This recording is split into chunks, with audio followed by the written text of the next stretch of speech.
प्रधानमंत्री 8 बजे देश को संबोधित कर रहे थे। देश को उम्मीद थी कि सीज फायर पर वो बोलेंगे, लेकिन सोचिए उससे ठीक पहले अमेरिकी राष्ट्रपति डोनाल्ड ट्रंप का बयान आ गया।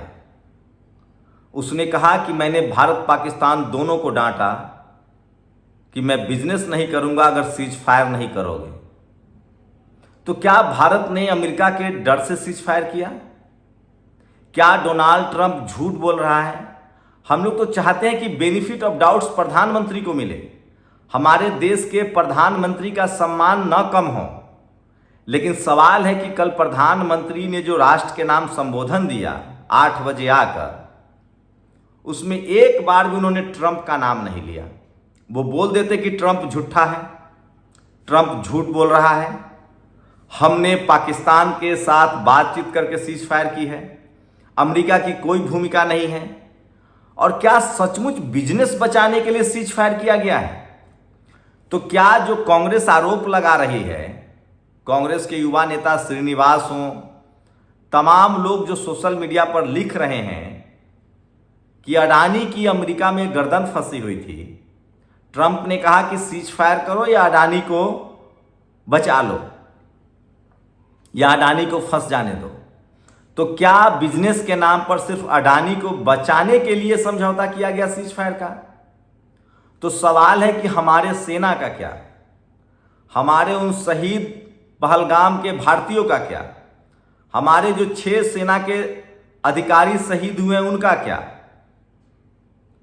और सवाल है कि क्या दुनिया की सबसे बड़ी आबादी, भारत सबसे बड़ी ताकत, दुनिया की सबसे निष्ठावान, शौर्यवान, साहसी सेना का यह अपमान नहीं है कि आपने, किसी ने आपको बिजनेस के नाम पर धमकी दी और आपने सीज फायर कर दिया?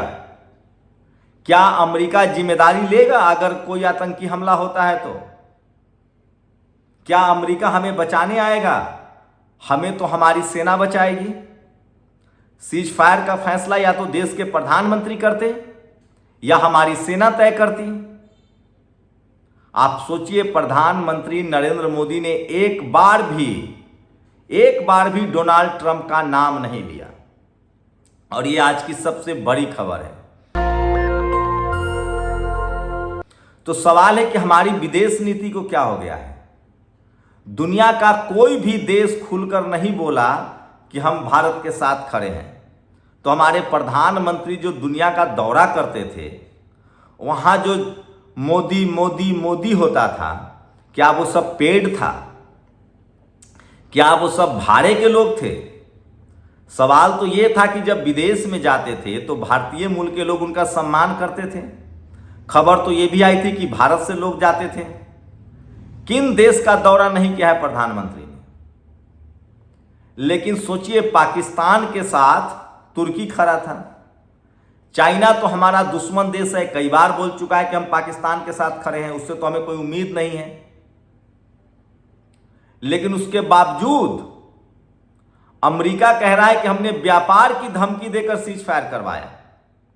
तो सवाल अगला ये उठता है कि अमेरिका के साथ व्यापार क्यों न बंद कर दिया जाए, चाइना के साथ व्यापार क्यों न बंद कर दिया जाए? और सवाल मुझे उन गोबर भक्तों से भी है कि अब तो कम से कम देश की मान, प्रतिष्ठा और सम्मान के लिए विज्ञान को अपनाओ।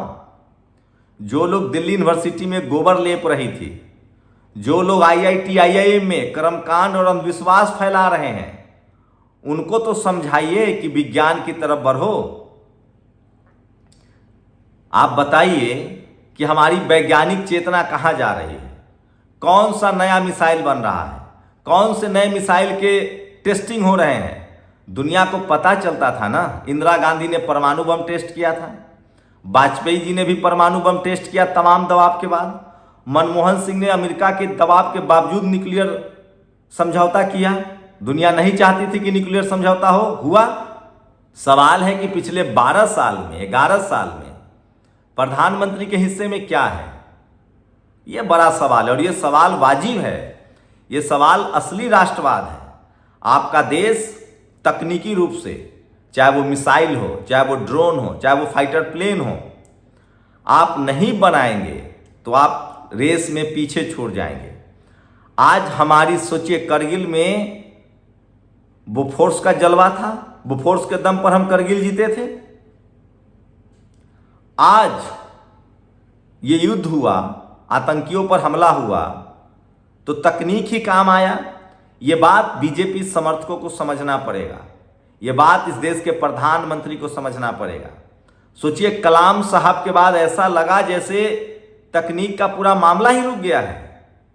जब तक हम हथियार नहीं बनाएंगे हम आगे नहीं बढ़ सकते। हम शांत बुद्ध जो हैं वो युद्ध नहीं शांति का पाठ पढ़ाते हैं, लेकिन सम्राट अशोक का राज लोहे के तलवार से चलता था, लकड़ी के तलवार से नहीं। ये जो लगातार अंधविश्वास और कर्मकांड बढ़ाया जा रहा है देश में, कॉलेज यूनिवर्सिटी में, आईआईटी में, आईआईएम में, इन सबको अंधविश्वास का अड्डा बना दिया गया है। इन जगहों पर आपको मजबूत होना पड़ेगा, आपको विज्ञान और तकनीक पर जाना पड़ेगा। मुझे लगता है कि अब प्रधानमंत्री जी को सद्बुद्धि आएगी और उनके समर्थकों को भी सद्बुद्धि आएगी और देश कैसे मजबूत हो इस पर बात होगी। और सोचिए, क्या ये इससे साबित नहीं होता है? ट्रंप की बात को, प्रधानमंत्री की जो प्रेस कॉन्फ्रेंस हुई, प्रधानमंत्री जो राष्ट्र को संबोधित किया, उससे ठीक पहले ट्रंप ने बोला कि हमने दोनों देशों को व्यापार की धमकी देकर सीज फायर करा है। इसका मतलब भारत सरकार सीज फायर नहीं चाहती थी। और अगर ट्रंप झूठ बोल रहा है तो आप मना कर दीजिए ना, आप बोल दीजिए कि ट्रंप झूठ बोल रहा है। आपने नाम तक नहीं लिया। चाइना लगातार कह रहा है कि हम पाकिस्तान की मदद करें, आपने नाम तक नहीं लिया। क्या हम चाइना से व्यापार खत्म नहीं कर सकते हैं? हम कैसे आत्मनिर्भर बनेंगे? जो हमारा दुश्मन देश है उसको क्यों हम दूध पिला रहे हैं? क्यों हम सांप को और बढ़ा रहे हैं? दुनिया की सबसे बड़ी आबादी है हमारे पास, दुनिया के सबसे बड़े बाजार हैं हम। और सोचिए भक्तों का, इस मनुवादी जातिवादी मीडिया का जो दिन भर हिंदू मुस्लिम करते हैं। कोई भी मिडिल ईस्ट देश पाकिस्तान के पक्ष में नहीं बोला, और ईरान के साथ हमारे अच्छे रिश्ते हैं, उसको भी खराब करने की कोशिश हुई। आप सोचिए, हम सब जानते हैं रूस अभी युद्ध में फंसा हुआ है और वो खुद चाइना की मदद ले रहा है। तो जिस तरफ चाइना रहेगा रूस उसी तरफ जाएगा। ट्रंप किसी का भरोसेमंद नहीं है, वो सिर्फ अपना व्यापार देख रहा है। और सोचिए, भारत की साख को भारत की जातिवादी मनुवादी मीडिया ने कितना ठेस पहुंचाया है। अब बीजेपी के प्रवक्ता, बीजेपी कह रहे कि हम युद्ध में नहीं थे, हम तो सिर्फ आतंकी ठिकानों पर हमला कर रहे थे। यही तो हम लोग कह रहे थे। युद्ध की अफवाह किसने फैलाई? पाकिस्तान के इस्लामाबाद, कराची, लाहौर पर कब्जा कर लिया, ये फैसला ये किसने फैलाया? और सोचिए, पाकिस्तान को सबक सिखाना पड़ेगा, देर सवेर सबक सिखाना पड़ेगा, नहीं तो पाकिस्तान आतंकियों को पोषित करता है। और सोचिए, इस देश की जातिवादी मनुवादी मीडिया जो विज्ञान के खिलाफ है, एक भी भारत का मुस्लिम समाज खड़ा हुआ पाकिस्तान के साथ? एक भी दलित पिछड़े, हम लोग जातिवाद के खिलाफ हैं, देश में लड़ रहे हैं हम लोग पाकिस्तान के। ये सोचिए, ये कौन लोग व्यापारी हैं जिसके दबाव में ये सीज फायर हो गया? अगर अमेरिका कह रहा है कि व्यापार की धमकी देकर, तो ये कौन लोग व्यापारी हैं? खुद प्रधानमंत्री ने एक बार कहा था कि मेरे खून में व्यापार है। तो क्या देश से बड़ा व्यापार हो गया है?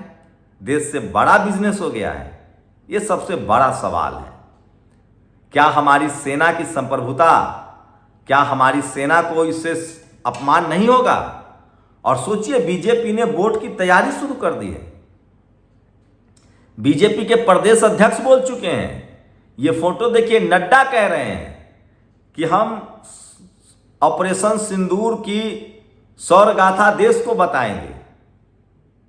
अरे पीएके पर कब्जा कर लेते, पाक अधिकृत कश्मीर पर, तब मानते ना कि आप वहां कब्जा कर लिए। सोचिए, अमित शाह का ये वीडियो सोशल मीडिया पर वायरल है जिसमें वो कह रहे थे कि भारत के सीज फायर 3 दिन बाद होता तो हमारे पास पाक अधिकृत कश्मीर होता। तब लाल बहादुर शास्त्री, इंदिरा गांधी के समय युद्ध हुआ था। अरे तो आपके पास मौका था, आप 10 साल से प्रधानमंत्री हैं, गृह मंत्री हैं, आपके पास भी इस बार मौका था, आप कब्जा कर लेते। पाक अधिकृत कश्मीर को? तो सोचिए, ये सबसे बड़ा सवाल है। बोलना, कथनी और करनी में बड़ा फर्क होता है। दुनिया का कोई देश खुलकर नहीं आया कि आप हमारे साथ खड़े, हम आपके साथ खड़े हैं। इसको क्या कहेंगे? क्या ये भारत की सेना का अपमान नहीं है? यात्रा निकालकर बीजेपी बताएगी ऑपरेशन सिंदूर की उपलब्धियां। सोचिए, वोट मांगने का तरीका। आप ही कहते हैं पाकिस्तान की फौज आतंकवादियों से मिली है और आतंकियों के जनाजे में शामिल हुई, फिर आपने पाकिस्तान के फौज के डीजीएमओ की बात क्यों मानी? ट्रंप धंधा बंद कर दूंगा, नतीजा 56 इंच फुस। पीओ को हासिल करना सपना ही रह जाएगा। यह अच्छा मौका था, लेकिन अफसोस ट्रंप ने हमें धमका दिया। ये दुनिया को पता चल गया है कि ट्रंप की धमकी की वजह से, और क्या अडानी को बचाने के लिए, व्यापार बचाने के लिए सब किया गया, देश की संप्रभुता को। सोचिए, ये सबसे बड़ा सवाल है जो आज पूरा देश पूछ रहा है और प्रधानमंत्री की विश्वसनीयता खतरे में पड़ रही है। 5 मई को अडानी की टीम ने अडानी के खिलाफ घुसखोरी का मामला खत्म करने के लिए ट्रंप प्रशासन से बातचीत शुरू की। 10 मई को मोदी से बात करके ट्रंप ने सीज फायर की घोषणा कर दी। देश सवाल पूछ रहा है कि मोदी जी क्या दोस्त के लिए अपने देश के स्वाभिमान का समझौता किया है? मैं नहीं कह रहा हूं, संजय सिंह का बयान है। अब बताइए, आप बताइए कि सीज फायर भारत ने दबाव में किया है?